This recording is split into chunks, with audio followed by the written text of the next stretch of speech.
Morning students. Our today's topic is chapter number 4, India's external relations. External relations means relations out of country. India the relation out of country. External means out of country.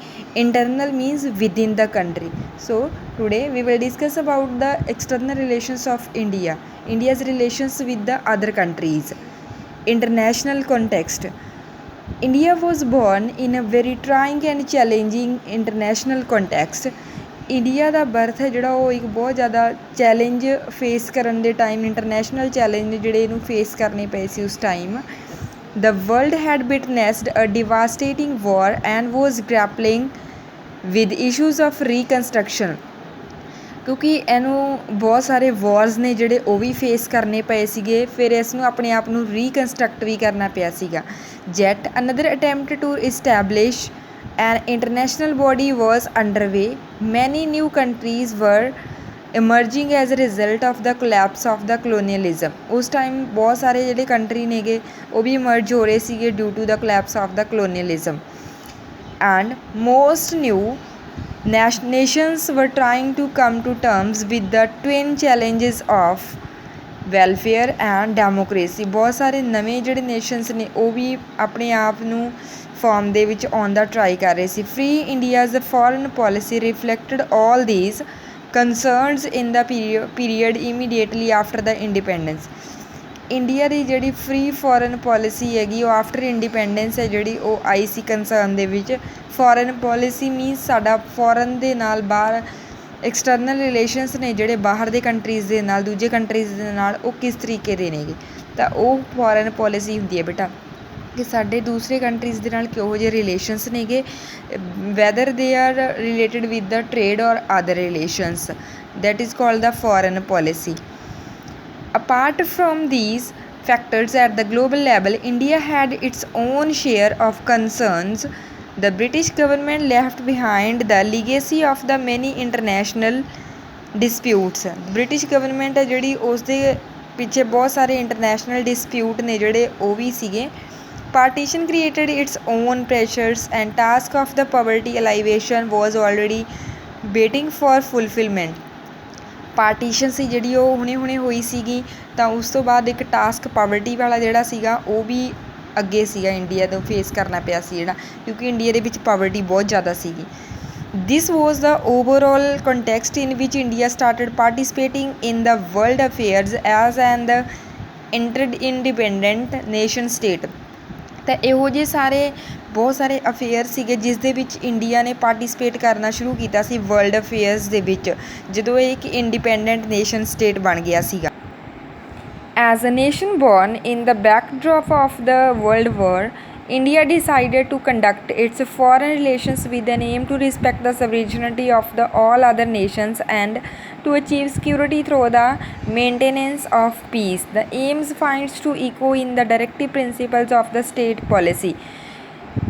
India ਸੀ ਜਿਹੜਾ ਉਸ ਨੇ world war ਨੂੰ face ਕੀਤਾ ਸੀਗਾ India ਵਰਗੇ nation ਨੇ ਤਾਂ ਫਿਰ ਇੰਡੀਆ ਨੇ ਡਿਸਾਈਡ ਕੀਤਾ ਕਿ ਫੋਰਨ ਰਿਲੇਸ਼ਨਸ ਨੇ ਜਿਹੜੇ ਉਹ ਇਸ ਤਰੀਕੇ ਦੇ ਹੋਣੇ ਚਾਹੀਦੇ ਨੇਗੇ ਕਿ ਇਸ ਦਾ ਏਮ ਹੈ ਜਿਹੜਾ ਉਹ ਰਿਸਪੈਕਟ ਕਰਨਾ ਹੋਵੇ ਸਵਰੇਜਨਟੀ ਦੀ ਸਵਰੇਜਨਟੀ ਹੁੰਦੀ ਹੈ ਇੰਟਰਨਲ ਅਤੇ ਐਕਸਟਰਨਲ ਡਿਸੀਜਨ ਜਿਵੇਂ ਅਸੀਂ ਖੁਦ ਲੈ ਸਕਦੇ ਹਾਂ ਅਤੇ ਇੰਡੀਆ ਦੇ ਕੋਲ ਪਾਵਰ ਹੈ ਸਵਰੇਜਨਟੀ ਦੀ ਅਸੀਂ ਭਾਵੇਂ ਉਹ ਇੰਟਰਨਲ ਡਿਸੀਜਨ ਨੇ ਭਾਵੇਂ ਐਕਸਟਰਨਲ ਨੇ we have the power to decide ਸਾਡੇ ਕੋਲ ਪਾਵਰ ਹੈਗੀ ਤਾਂ ਹਰੇਕ ਕੰਟਰੀ ਦੀ ਸਵਰੇਜਨਟੀ ਦੀ ਰਿਸਪੈਕਟ ਕਰਨਾ ਕਹਿੰਦੇ ਸਾਡਾ ਏਮ ਹੋਊਗਾ ਅਸੀਂ ਫੋਰਨ ਰਿਲੇਸ਼ਨ ਇਸ ਤਰੀਕੇ ਦੇ ਬਣਾਵਾਂਗੇ just as both the internal and external factors guide the behavior of an individual or a family both domestic and international environment influence the foreign policy of a nation ਤਾਂ ਜਿਹੜਾ international environment ਹੈਗਾ ਉਹ foreign policy ਨੂੰ ਇੱਕ nation ਦੀ ਨੂੰ ਬਹੁਤ ਜ਼ਿਆਦਾ effective ਬਣਾਉਂਦਾ ਇਨਫਲੂਐਂਸ ਉਸ 'ਤੇ ਪਾਉਂਦਾ ਹੈਗਾ ਪ੍ਰਭਾਵ ਪਾਉਂਦਾ ਹੈਗਾ the developing countries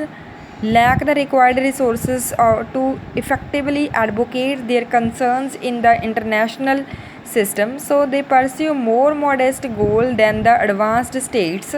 They focus on the peace and development in their own neighborhood. ਤਾਂ ਜਿਹੜੇ ਡਿਵੈਲਪਿੰਗ ਕੰਟਰੀ ਸੀਗੇ ਉਹ ਆਪਣੇ ਨੇਬਰਹੁੱਡ ਦੇ ਵਿੱਚ ਪੀਸ ਹੈ ਜਿਹੜੀ ਜਾਂ ਡਿਵੈਲਪਮੈਂਟ ਹੈ ਉਸ 'ਤੇ ਫੋਕਸ ਕਰ ਰਹੇ ਸੀ। Moreover their economic and security independence on more powerful state occasionally influence their foreign policy. ਜਿਹੜੇ ਵੀ ਡਿਵੈਲਪਿੰਗ ਕੰਟਰੀਜ਼ ਹੁੰਦੇ ਨੇ ਉਹਨਾਂ ਦੀ ਇਕਨੋਮਿਕ ਅਤੇ ਸਿਕਿਉਰਿਟੀ ਵਾਲੀ ਡਿਪੈਂਡੈਂਸ ਹੁੰਦੀ ਹੈ, ਜਿਹੜੀ ਇਕਨੋਮਿਕ ਲੈਵਲ ਹੈ ਭਾਵੇਂ ਉਹ ਸਿਕਿਉਰਿਟੀ ਲੈਵਲ ਹੈਗਾ, ਜੋ ਡਿਪੈਂਡ ਕਰਦੇ ਨੇ ਦੂਸਰੇ ਜੋ ਸਕਸੈਸਫੁਲ ਜਾਂ ਪਾਵਰਫੁਲ ਸਟੇਟਸ ਹੁੰਦੇ ਨੇ ਉਹਨਾਂ 'ਤੇ, ਤਾਂ ਉੱਥੇ ਉਹਨਾਂ ਦੀ ਫੋਰਨ ਪੋਲਿਸੀ ਜ਼ਰੂਰ ਕਿਤੇ ਨਾ ਕਿਤੇ ਇਨਫਲੂਐਂਸ ਹੈ ਜਿਹੜੀ ਉਹ ਹੁੰਦੀ ਹੈਗੀ, ਪ੍ਰਭਾਵਿਤ ਹੁੰਦੀ ਹੈ। In the period immediately after the Second World War, many developing nations choose to support the foreign policy preference of the powerful countries who were giving them aid or credits. Second world war ਤੋਂ ਬਾਅਦ ਜਿਹੜੇ ਵੀ developing countries ਨੇ ਉਹਨਾਂ ਨੇ powerful country ਜੋ ਉਹਨਾਂ ਨੂੰ ਏਡ ਦੇ ਰਹੀ ਸੀ ਉਹਨਾਂ 'ਤੇ ਡਿਪੈਂਡ ਕਰਨਾ ਸ਼ੁਰੂ ਕਰਤਾ। This resulted in the division of the countries of the world into 2 clear camps. ਤਾਂ ਇਸ ਦੇ ਨਾਲ ਵਰਲਡ ਦੇ ਵਿੱਚ ਕੰਟਰੀਜ਼ ਦੀ ਡਿਵੀਜ਼ਨ ਹੈ ਜਿਹੜੀ 2 ਕੈਂਪਸ ਦੇ ਵਿੱਚ ਹੋ ਗਈ ਸੀ, ਉਹ ਕਲੀਅਰ ਕੈਂਪਸ, 2 ਕਲੀਅਰ ਕੈਂਪਸ, ਕਿਉਂਕਿ ਇੱਕ ਡਿਵੈਲਪਿੰਗ ਸੀਗੇ, ਇੱਕ developer C. One was under the influence of the United States and its western allies and the other was under the influence of the then Soviet Union। ਇਸ ਦੇ ਵਿੱਚ ਇੱਕ ਤਾਂ United States USA ਦੇ under ਆਉਂਦੇ ਸੀਗੇ, ਉਸ time 2 super power ਸੀਗੀਆਂ ਯੂਨਾਈਟਿਡ ਸਟੇਟਸ। ਇਹਦੇ ਲਈ ਤੁਸੀਂ ਇਹਦੀ ਜ਼ਿਆਦਾ ਬੈਸਟ ਐਕਸਪਲੇਨੇਸ਼ਨ ਹੈ ਜਿਹੜੀ ਅਸੀਂ ਉਹ ਫਸਟ ਬੁੱਕ ਦੇ ਵਿੱਚ ਪੜ੍ਹਾਂਗੇ ਜਦੋਂ ਅਸੀਂ ਉਦੋਂ ਕਰਾਂਗੇ। ਇੱਕ USA, ਇੱਕ USSR, ਸੋਵੀਅਤ ਯੂਨੀਅਨ ਜਿਸ ਨੂੰ ਕਹਿੰਦੇ ਨੇ। ਤਾਂ ਵਰਲਡ ਜਿਹੜਾ ਇਹ 2 ਗਰੁੱਪਸ ਦੇ ਵਿੱਚ ਡਿਵਾਈਡ ਹੋ ਗਿਆ ਸੀ, United States and Soviet Union, USA and USSR। So you have read about this in the book on the contemporary world politics. I have already told you. You have read there about the experiment called the world politics। ਉੱਥੇ world politics ਦੇ ਜਿਹੜੇ ਸਾਰੇ ਗੱਲਬਾਤ ਹੈ ਉਹ ਮਤਲਬ ਉਹਦੇ ਬਾਰੇ ਕਲੀਅਰ ਹੋਊਗਾ। You have read there about the experiment called the non aligned movement। ਫਿਰ ਇੱਕ ਨੋਨ ਅਲਾਈਨਡ ਮੂਵਮੈਂਟ ਹੈ ਜਿਹੜੀ ਉਹ ਚੱਲੀ ਸੀ, ਇਹਦੇ ਬਾਰੇ ਵੀ ਤੁਹਾਨੂੰ ਦੱਸੂਗੀ। And you also read there the end of the cold war change the context of the international relations entirely, but then India achieved its freedom and started framing its own policy.